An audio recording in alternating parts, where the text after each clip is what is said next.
noughts and crosses, you would presumably know what I mean. If I said Connect 4, well, you probably would know what I mean as well. But if I was to say 4 Tech, have you any idea what that might be? Well, they're all sort of variants on the same idea. And while the first names I mentioned, X's and O's and noughts and crosses and Connect 4, might be known around the globe, the one we're going to talk about now is only in its fledgling stage, and it is undoubtedly a superior game to its better-known cousins. 4 Tech is the brainchild of an Irishman, and the story of how he invented the game and how he's worked for literally decades to bring it to the world, I think is all quite remarkable. His name is John Dunn. He's CEO and inventor of 4 Tech. John, good morning and welcome. Thanks very much, Pat. Pleasure to be here. Now, anyone watching us on Newstalk TV can actually see the setup here. But to describe it, it is noughts and crosses in 3 dimensions. Yeah, except instead of 3 by 3 by 3, it's 4 by 4 by 4. And the reason behind that is when I was a youngster myself, 18 years old, I decided I'd love to see what 3D noughts and crosses was like, so I made one. And of course, whoever got the middle position in that game couldn't but win, so really it was a waste of time. That was the dominant position if you only had 3 X's and 3 O's, exactly. Even in 3 dimensions. Exactly. Once you got that middle row, X or O in the center, you would always win. Game over, exactly. So I took it up a level, as they say, and I tried 4 by 4 by 4. Now I had just recently, at the time, got myself a little home welding plant, and I made a little steel frame, and I got some sheets of glass cut to size. I put some silver tape to make the grid lines on the glass, and I made 4 by 4 by 4, which is really noughts and crosses in 3 dimensions, but you're trying to get 4 in a row. Now, I've played this recently and a long time ago, but we'll talk about it a long time ago in a moment. It is a terrific game. I mean, you can be really ambushed by your opponent. That's right. There's a lot of dimensions to it. Kids, young kids, 6 on, tend to snap move. They just, come on, what's keeping you, Dad? That's what you generally get. And of course, Dad is figuring it out, and the kid just wants to play. But so it has a lot of dimensions in terms of the strategy. Once the game is kicked off, so once 2 or 3 counters are placed by each player, really there are billions of combinations to get to that 4 in a row, and that's what makes it so attractive. If you were to look at what you have here, which is effectively 4 glass trays, which are divided into the 4 by 4 grid, and they're placed on top of each other in a frame. It's made of plastic and so on. Correct. You can imagine, just take one level and you can have 4 diagonally, you can have 4 up and 4 across. That's a way to win. But then when you start going down, you can have 4 diagonally through 4 trays. Yes, You can have 4 straight down through 4 trays. Correct. And meantime, on one level, you could also be achieving 4 in a row. Or getting beaten on 4 in a row. So you've got to be watching everything. Exactly. And I think one of the keys, look, 4 by 4 by 4 as a genre is around a long time. I mean, I played it myself on paper back in school days. I should have been listening to class, of course. But when you look at this game, the way it's played now, one of the reasons why it works so well is the relative spatial position of everything, the gap between the shelves, the grid lines, even down to the size of the counters, all make for clarity of the game. And without that clarity, you may as well be back down. Even your counters are substantial counters. I mean, they're like a large coat button. I mean, that's size. They're good. Exactly. Now, you nearly had this off some years ago with Hasbro. Exactly. Well, what happened there was, from the time I made it, I was only 18 when I made it, I played a few games with a buddy of mine who's, we used to play football, tennis, table tennis together. I was more the chess guy, he was more the sporty guy. We played 3 games straight after I made it. I won all of them, he lost all of them. It was no fun for me because it was no fun for him, and we both got a bit cheesed off with it. And I literally parked it in the attic, and it went up into my parents' attic without another thought about it. For years and years, until my folks were actually moving home. When they were moving, my dad came down to me. At that stage, I had a small engineering shop making wire products, plastic coated steel products, and he just dropped it into the canteen and said, "Listen, John, left something up there, didn't want to throw it out." we took it out of the box at break, myself and a friend of mine in work, and we started started playing the game, and within 10 minutes we realised, I mean, it had been 20 plus years since I'd seen it, and we realised, God, there's something to this. And we, just like you said at the beginning, Pat, the noughts and crosses, quick, over in a flash.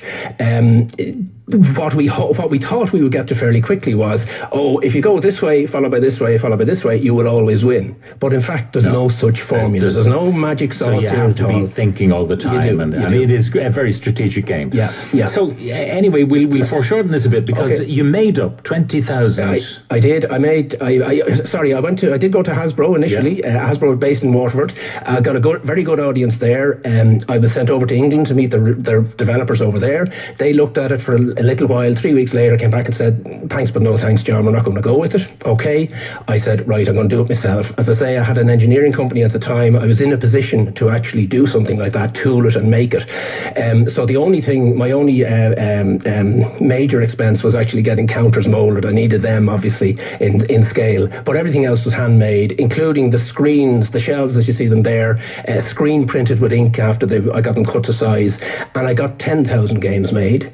And I got tremendous support from the retailers. I mean, Porrick Smith and Smith's Toys, for example, opened the door and gave me end of aisle on all his stores in Ireland at the time. And that sort of research on that, obviously. And I made advances to the Late Late Toy Show. Met one of your researchers, Pat, back in the day, who looked at the game. Great game. Unfortunately, yet again, I got the nod. Look, sorry, we won't be doing anything with that.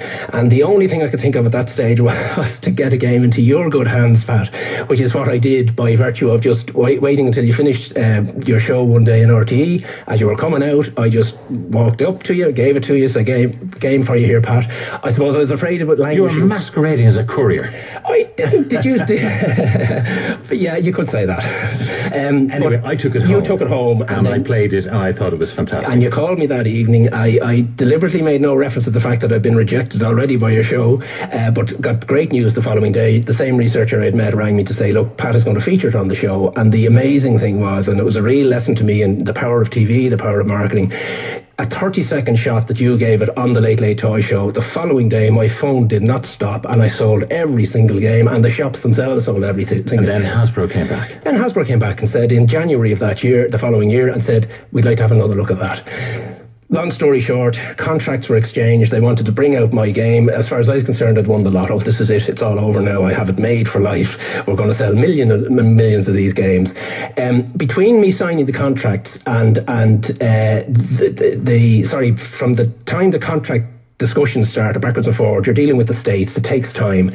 Meanwhile, Hasbro brought out showed me a cover of the game, and I saw immediately that the way they had gone was they were trying to keep true to Connect 4, and if you remember with Connect 4, you drop the counters in from the top and you build up. So they wanted to do exactly the same with this game, which doesn't lend itself to that, basically because at any one time you've got 64 places you can place a counter. In my game, there's only 16 in the Connect 4 advanced version they brought out.